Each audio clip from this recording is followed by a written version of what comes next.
Quinshawn Judkins is going to get his first NFL rushing touchdown this weekend. You think he's getting that many carries? He doesn't even need him. He's that damn good. Can't wait to hear that take. But first, we have a couple live shows coming up, including this Sunday. We're at Slim and Jumbo's in Garrettsville, where we'll be talking Browns, having some giveaways. Come meet us. If you're from our Cleveland listening area, it's a bit of a stretch. It's near where I grew up, but that's okay. You could come down anyway. And then the following week will be in Muni Lot again, this time in the Kennel, which is that bus with the face mask right at the entrance of Muni. So come find us again. We'll have some giveaways and get some people on air to give their predictions. For sure. And speaking of giveaways, we have a Browns jersey giveaway going on right now on the page. All you have to do is subscribe and leave a comment, and you'll be entered to win a Cleveland Browns player jersey of your choice. All you got to do is subscribe and comment. Why haven't you subscribed and commented already? Exactly. The number of people we were yelling at Muni, like all you have to do is subscribe and comment. Not that hard to get a free Browns jersey. And I'll be interested to see who the winner takes, what jersey they take. The bet is still on one Shador Sanders. I feel like if you're not putting your own personal money into it, that's the hyped up, the one to get. But then again, it's our best selling jersey for the Cleveland Browns right now. So maybe I'm just thinking a little too logically with my jersey purchases at this point in time. Well, you could throw a wrench in there with Quinshon Judkins officially a Brown, being a former Buckeye. That's another choice. But before we talk Quinshon, I want to talk about how the Browns are giving the Ravens plenty to talk about, plenty to hang up on their bulletin board, if you will, ahead of this matchup. Um, Baltimore secondary line, no one names back there. Just what are the challenges that presents to you guys as you see? No challenges. Hard is he to bring down? Not hard. Graham, I mean, going back now, we saw it last year. You obviously weren't afraid in that first matchup to take him on. Yeah. So where does that come from? Is that a mindset? I mean, we playing football, man. It's tackle football. Somebody got the ball, you got to bring them down. You think this is giving the Ravens leverage? I never said leverage. Well, I think leverage when you're talking about putting quotes on the bulletin board so the players can see it when they walk out to practice. That's leverage in my opinion. Absolutely. Derrick Henry already responded to this. Derrick Henry responded with, "We'll see on Sunday." Listen, Exactly. We've talked about it before. I don't think professional athletes need anything to fire them up because they wouldn't be doing a very good job at their jobs if they needed that sort of thing. But you could damn well bet that he's going to be thinking about it and willing and able to put on a show. I've got my own theory about what's going on here. We've had fiery quotes all week, confident quotes from our Cleveland Browns offense and defense. Yeah. After news broke earlier this week about a disrespectful ceremony that we covered, go check out that video, that will be going on during this game.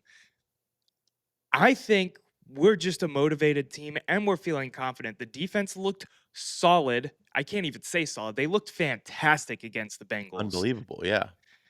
And this offense, I feel like, feels like they left a lot to be desired out there on the field. It was week one.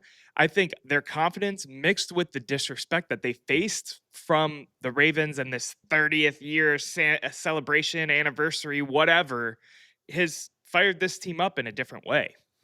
I disagree with you here. If you think Grant Delpit gives a shit about the Ravens' 30-year celebration, beyond if he does say that it's disrespectful, it's fake, Browns fans care about it because they were here when the team left for Baltimore. Grant Delpit doesn't give a shit about that. You could say that, but you would hope that we're instilling a culture in Cleveland, in Berea, I should say, that we do care about the history of the team that we play for and that kind of thing. That's part of a buy-in. That's part of a culture, Erik. No, it's not. It's part of Why is it not? fandom because nobody was around for that. Browns fans were. That's not a part of Browns culture to this player and this staff. And again, they don't need anything else to pump them up to play football. Let me ask you this. How did the Ohio State-Michigan rivalry start? They started playing football in the 1800s. Okay. There's also some state political things that go into that. We don't have to get into that. Why would we care if it was those people that started it? Nobody does care about that. About the rivalry between The Michigan and rivalry's big, but the reason why the rivalry started, which can you tell me why it started? It started because it's close proximity, first of all, just like the Browns in Pittsburgh. Um, but nobody cares about what happened in the 1800s. Nobody talks about that. but there's a reason to care and there's a buy-in that needs to happen. You're bought into your team. You're bought into the scarlet and gray when you're there. You're bought into the orange and the brown when you're there. They're talking about the former Browns team going to Baltimore. I mean, that's ancient history to these guys that they don't I'm telling you, they don't care about it. And it's disrespectful to the team that they play for and the franchise that they represent now. You don't feel that way? You don't think you would feel that way as a player? I don't think they do, no. You I don't think think you would. it's just like have you ever seen the movie Fever Pitch? Which probably not because you thought it was Fever Pinch. But it was about when Boston beat New York, that comeback series. Do you No, I remember? haven't. Okay, maybe a little before your time. But Boston was down 3-1 or maybe even 3-0, and came back and won against New York, and it was the first time they won the World Series since the curse of Babe Ruth. Anyway, in the movie, they go out to eat, the main characters, and they see these Red Sox guys who are down 3-0 or 3-1, whatever it was. I think it was 3-0, eating dinner, having a good time. And they realize that these are guys doing a job. They get paid. Are there some guys that buy in? Absolutely. Uh, Sports is a different thing. To be this I'm good talking at about what you're sports. That's exactly what I'm talking about. right. This is a They get different paid level, though. money to do a job. Just like if tomorrow Shador Sanders was traded to San Francisco, he would go to San Fran and do that job. I get it, but there's still also a level of buy-in and a mentality that you need to have to play a sport. It's not just a job at the end of the day. It's a physical game for boys played amongst men, and you have to have a mentality around it, a team buy-in, and part of your team is the colors, the name that you represent on that jersey. So to say that they just don't care, I No, no, think no. Now you're putting words in my mouth. I said they don't how? care about Art Modell and some Raven celebration that they're not even going to see. But you have former Ravens players talking crap about it in the media. You have all of this different bickering back and forth between fans and now players, as we've talked about with this bulletin board material. I just think that there's a little bit more to that, and there is a partial personal level of buy-in that is in there for these players. I'm not saying they don't have buy-in either. I think you're just putting too much emphasis on this one event.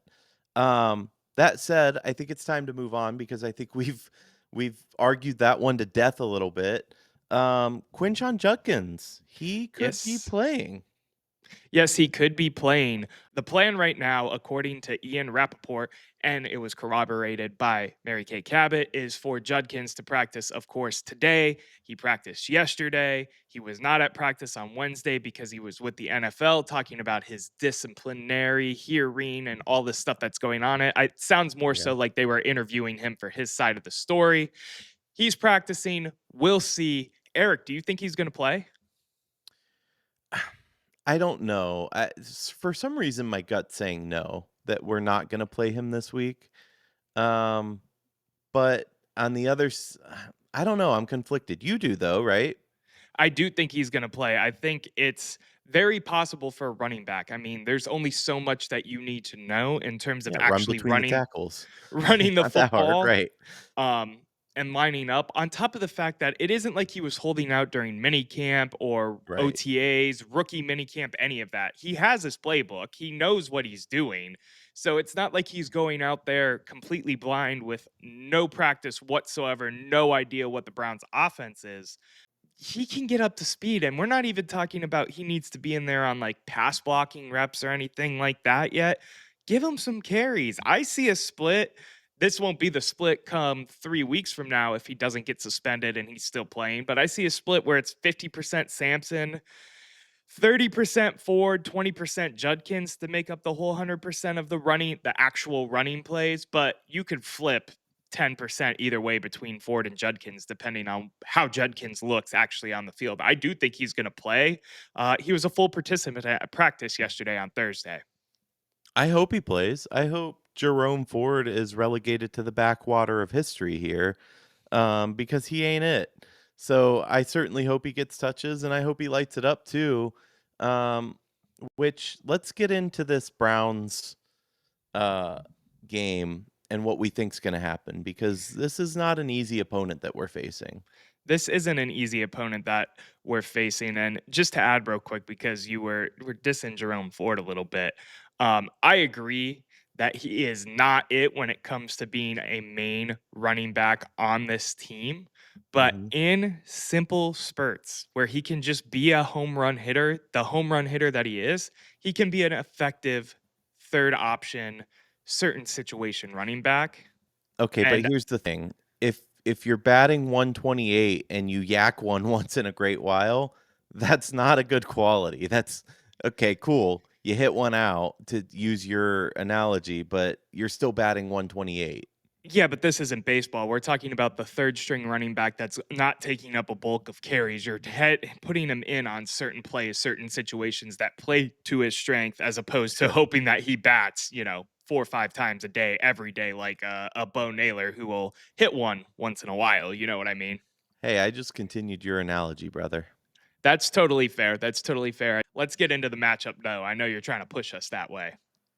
Yeah, because I'm not feeling very positive about this game. Watching the Ravens against the Bills, I know the Bills pulled that one out, but this is a good-looking football team.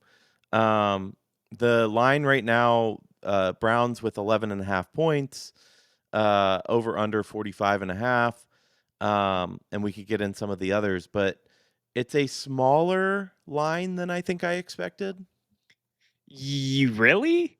11 and a half is a big line for NFL football. I feel like we're at It's less than polar. 2 touchdowns. That's a big line for an NFL game normally. I think maybe it's giving credit to this defense then to be within 2 touchdown. I mean, do you not think that there's a massive gulf between the Browns and the Ravens Um, no, because it's the NFL. We beat the Ravens in in general? Baltimore.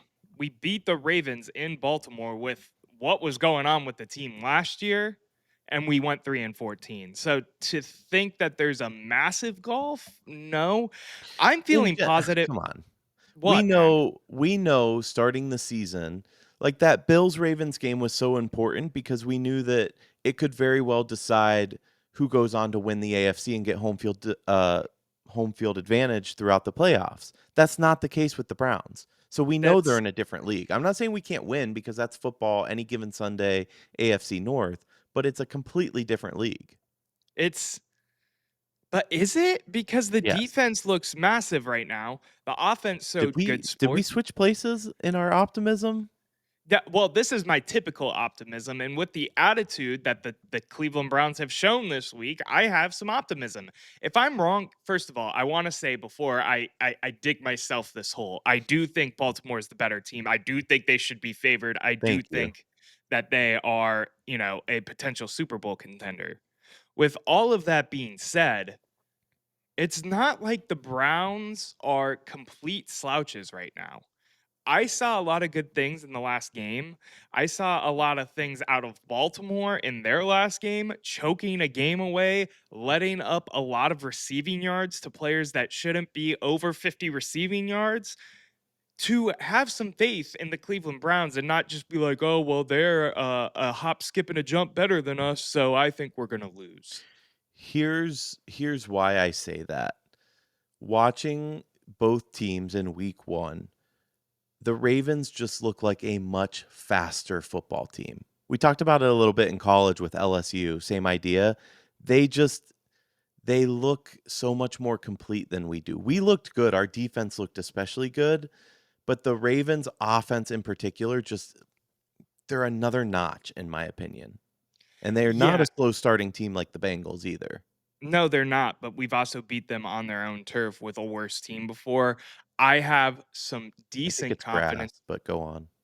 regardless. I think it's fair to have some decent confidence in this Cleveland Browns team because they've showed good spurts, and we're It's both 0 been and 1 one right now. game, buddy.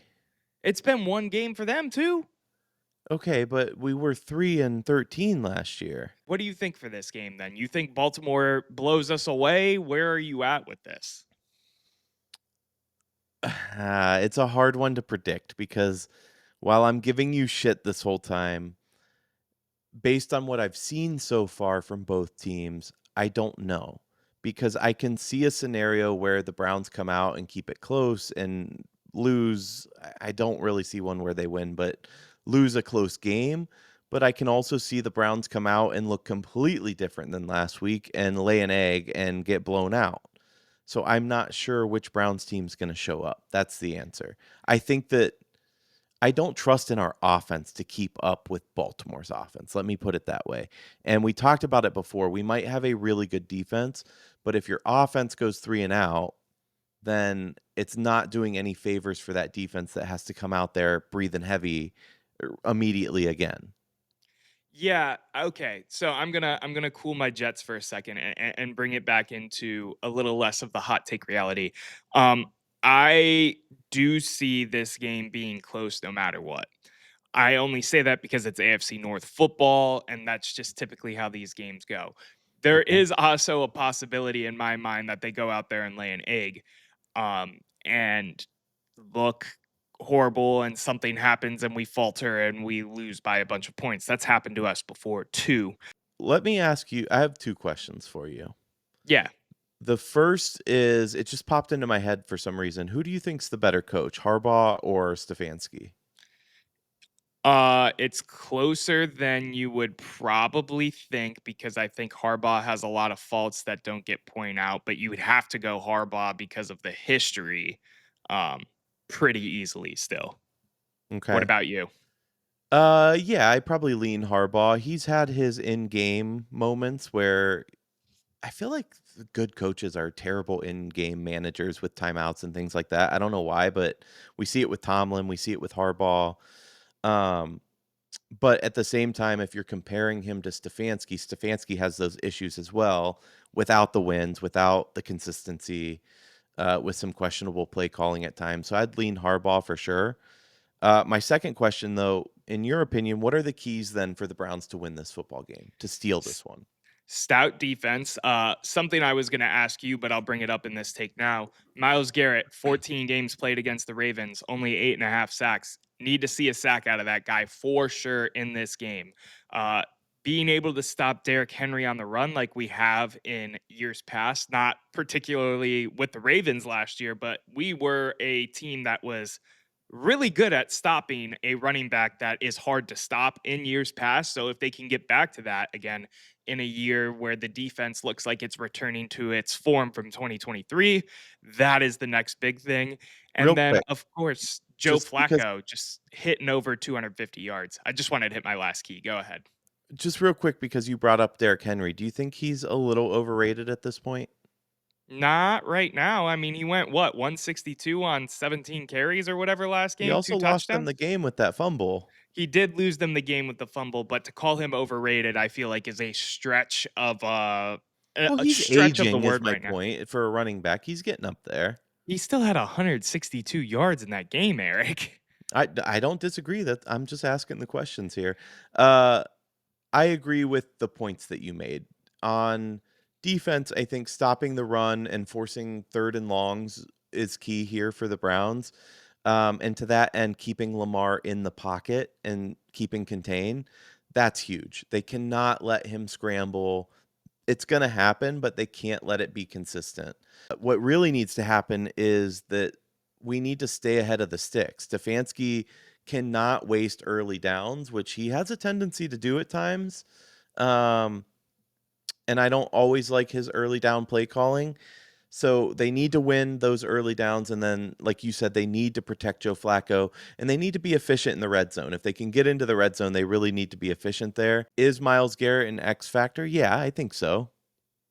Yeah, I mean, Miles Garrett has to be an X factor. I also think a big key in the Browns having a chance at winning this game is Judkins playing, because he is that physical style of back that will be able to run through and break tackles if the offensive line isn't blocking and getting the type of push that you want, which we saw when you watch the film watching the Bengals game last week. I think both of our keys are kind of in line for this Browns Ravens game. Do you expect a big game out of Joe Flacco, considering it's his first time back in Baltimore? In Baltimore, he's played Baltimore before, but in Baltimore since they moved on from him to go to Lamar Jackson in 2018. Actually, yes, I do. I'm gonna predict 300 plus passing yards for Flacco, 2 touchdowns, 1 pick. Okay, how's the pick happen? Is it his fault this week or? I think he's gonna try to force something on the outside, and the route gets jumped. I'll get very specific for you, I guess.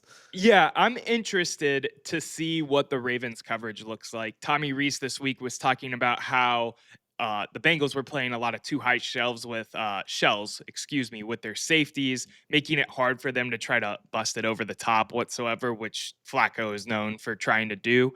I'm curious because obviously Baltimore secondary is much better than the Bengals secondary, what that kind of matchup will look up if we're going to see a lot more man coverage and there'll be potential there. Say Jeudy busts one or Harold Fannin. Spoiler Who alert to both of our Yeah, parlays. I think we both yeah. feel pretty good about Harold Fannin this week. Um, there's just multiple options here, and I'm really curious to see what this Baltimore defense does against this Cleveland offense that I feel like is underrated and also overrated by the fans at the same time. Like I don't know where to put them because Joe Flacco throws for 290, but we also drop balls and get 2 picks in the last game. You know what I mean? Yeah, yeah, I mean, bottom line, like we said, we need to control time of possession, keep Lamar in the pocket and in check, and make sure our red zone trips are touchdowns and not missed field goals at this point. Yeah. Andre Schmidt, I don't have a lot of faith, I gotta say. Obviously, the Browns are keeping faith for now. I do not. That said, too, the matchup, I feel like we talk about it every week, but Dewan Jones, some of the Ravens blitz packages are just straight nasty. They're For not sure. afraid to blitz. So Dewan needs to have his shit in check this game. And we talked about playing ahead of the sticks. That includes not getting those stupid penalties from him, from the whole team, but from him in particular. So he'll be Yeah. one to look out for. I just want to real quick bring up the odds again because we talked about the Browns and the over under, but I put on some of the anytime touchdowns for both teams. Sampson leads the Browns with most likely to score a touchdown. And then you have Jeudy and Joku and Fannin on there as well. And the only player on both teams to be in that negative, so most likely to score, is Derrick Henry. And then Flowers and Jackson, all with pretty good odds there. We have Yeah. some picks, though, ourselves. We do have some picks there though ourselves. I want to touch on Andre Schmidt just real quick because you Okay. brought him up. Obviously, the Browns have doubled down and said he's going to be the kicker this week. You said you don't have confidence. Do you do you see him missing a kick this week? Where are you at in terms of what's going on here? Or do you think he just had a first game stumble and he's gonna show what he showed in the UFL and whatnot in week 2 in a hostile Baltimore environment? Here's the thing. We talked about it last week. Kicking, or maybe it was earlier this week, actually. Kicking is such a mental thing. And I was talking to my buddy Doug recently, who's photographer for the Browns. And so he was there. And he's like, how can we not find a 30-second kicker? Like the best 32 guys in the league. And yet somehow it just feels like we're always behind the 8 ball when it comes to kicking. His theory is actually the long snapper, that the snapper changed. And that's when Hopkins got worse. Because, and it makes a little bit of sense, even though the snaps look fine. If you're a fraction of a second off, I was and it gonna goes say timing. it could affect everything down the line. I don't know if that's true. I mean, at this point, you should probably be looking at everything. Um, but at the same token, he was a Lou Groza Award winner. He lit it up in the UFL. Does that not say to me what that says is not like he should be great? It says there's probably a reason 31 other teams have passed on this kid.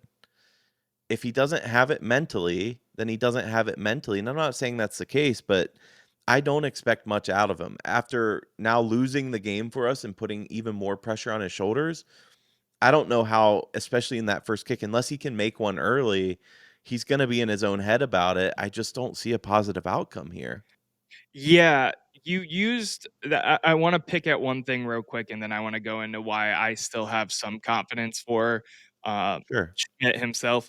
You mentioned that him being in the UFL points to 31, 32, whatever other teams, him not being somewhere else, um, those teams not having confidence in him. You could easily point at the Brandon Aubrey example of that's just kinda how this thing works, kickers are a crapshoot.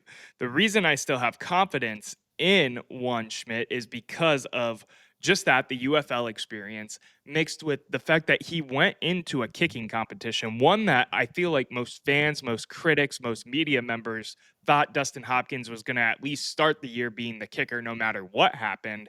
The Mhm. Browns took that kicking competition seriously, picked the guy that they believe in, and rolled with him.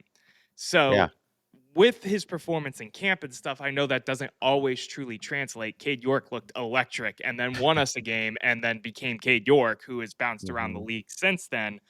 Um, I still have faith to stand by their decision to go another week with this. I would have liked maybe bringing the practice squad guy in like some of the other teams did, but I also get you don't want to ruin the young kid's confidence. So I am I don't even wanna say cautiously optimistic, I am just cautious, period, I guess. I see the thought process, I'm gonna roll with it, especially because it is a try it out, try some things type of year for the Browns, but if shit hits the fan again this year, it might be time or not this year, this game, it might be time to, move forward. I guess part of me doesn't understand. Okay. Bear with me for a second because I'm not trying to be like, it's so easy to kick a football. But when you're a professional kicker, like you're not getting hit. You're not like, I guess I don't understand like how this is so difficult for professional kickers to miss an extra point and not, I mean, not look good at all. You clearly practice. You were clearly good in college. You were clearly good in the UFL, had the most. I don't know where that disconnect is because, in your life, you do something every single day and you get good at it. It comes as like a second nature kind of thing. So that's where I'm saying I think the pressure is too much because physically, you should be doing the same thing over and over. Like, I don't know. I don't think I could go out and kick a 50-yard field goal. But part of me thinks, man, if I trained with a field goal or a kicking coach for the next year, I could probably damn well get close to it. I don't know. I don't get where the disconnect is here. It's not like it's a skilled position, but it's not, I guess is what I'm trying to say. And you're giving yourself a little bit of the old man argument, though, like, why can't Shaq hit a free throw? Why can't the Well, golfer for sure. Okay, That's right, another but he's one. still one of the greatest basketball players of all time. It's just He not your is. strong suit. Not saying that there's an excuse for a kicker's strong suit to not be kicking, but they're human. Everyone's human at the end of the day. You make mistakes, you're gonna have ups and downs. You could be the greatest at your day job and go in and mess something up on accident, and you haven't done that in 20 years. Yeah, I It's get just what you're how it works saying. sometimes. Listen, I'm just gonna say, I'm gonna throw it out there right now. You and I are gonna do a punt pass kick challenge. And if I nail my field goal, you can damn well better bet that I'm gonna send that into the Browns and be like, listen, at this point, what do you have to lose? Nah, well, they have a lot of things to lose, including their own jobs, considering they went 3-14 last year. Do you want to get into our parlays? We went kind of long today. I'm totally fine with it. We had good debate, good conversation. Got under your skin a little bit, which makes me feel good. Yeah, let's do it. Let's see the parlays. Eric, I'm gonna throw yours up first. Yes, and by the way, I didn't. Oh, you do have it on here. Okay, so neither of us hit our first parlay. So we're both sitting at $0, which means that the race is still tied technically. And I want to, by the way, before I get into this, I want to get some fan participation here. When you're leaving a comment to get a jersey, or if you see us in person, I want you guys to start suggesting the punishments, or punishment for the loser, and what the loser has to do. I don't know. Don't get too crazy. Like, I'm not getting a tattoo of Noah on my ass or anything like that. But You should. I, but I signed that up. I'm gonna make a couple burners when we're done with this episode and comment it. start texting. Yeah. All right. Anyway, so for my parlay, I have a Harold Fannin Jr. anytime touchdown. I have Justin Herbert 2+ passing touchdowns, and Nakua, who was one of the best wide receivers in the NFL last year. I have him with an anytime touchdown. $10 wins you $175.92. By the way, this week I'm really relying on these three, because they're three that I'm starting in fantasy as well. So I kind of stole from my own fantasy, hoping that I can kind of double dip, win a little money, and win my fantasy. That's fair enough. Let me get into my parlay, and we're going to be Cleveland Browns centric because I'm feeling optimistic about this game. Maybe I'm crazy. Maybe I'm buying that Cleveland Kool-Aid and sipping a little bit too much of it, but I have a Jerry Jeudy anytime touchdown.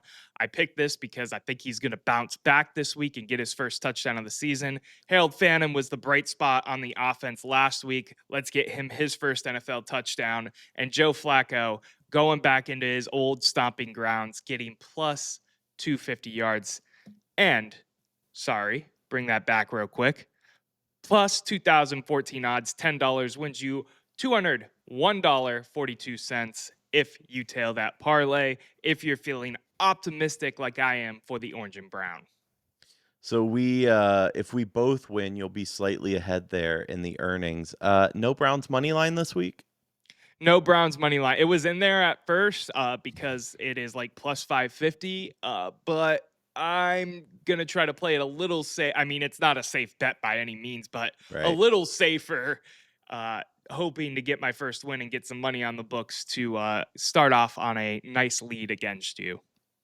Fair enough. And I did say that in my prediction, Flacco was going to have 2 touchdowns and a pick. So if they're to your 2 guys, that's setting you up pretty well. It is setting me up pretty well as well. Or maybe we'll see Harold Fannin in the Wildcat again, and that's how he gets it. That's fair. That was an interesting. I still don't know how I feel about that. I get it, but I don't know. They were trying to make the run game work. You know what I mean? They were trying to get something going when it was stalled out. And I get it. You're trying different things until you get Judkins back, but hopefully we have Judkins this week. Eric, you got a final prediction for the Browns Ravens game? Yes, I will say I can't pick against the Browns. Like, I can't say the Ravens are going to win You can. 34-21. I You'll know. sound smarter than my take. I'll give you that one for free.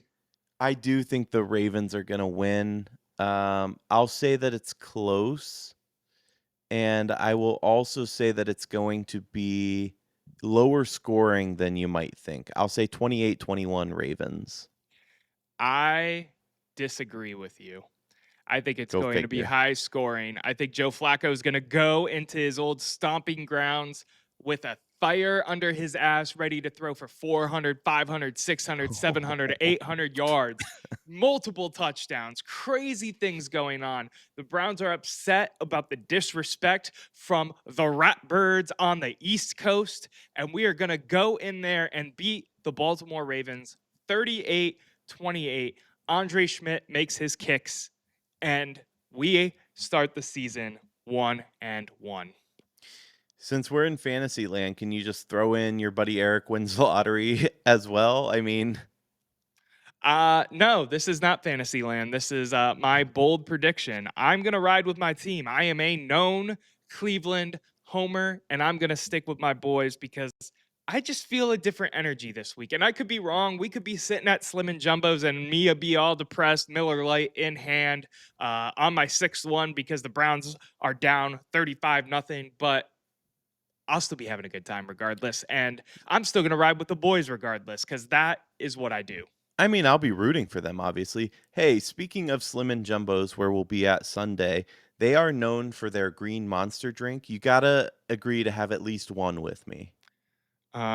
Okay, It's a fine. secret recipe, like only the owner, I think, and one other person knows what's in this. But it is fantastic. It's also a great St. Patty's drink. Okay, noted. I guess. Bree would Sure. like it too. Yeah. She should have one too. Bree can have one. Bree can share it with me because I'm also driving that Come on, day. you got to do one. Well, we're gonna be Okay. there for hours. All right, you got anything else, buddy? I do not have anything else. Everybody enjoy their weekend. See you Sunday live at 11 a.m. for Slim and Jumbo's Browns pregame show. I'm looking forward to it with my buddy Erik. Should we give a little tease? Do it. You might have saw it on my Instagram, little tease, and if you come, there might be some things being given away. Um, I'm so excited. I can't wait. The debate never ends, but unfortunately, the show does for now. We'll see you next time.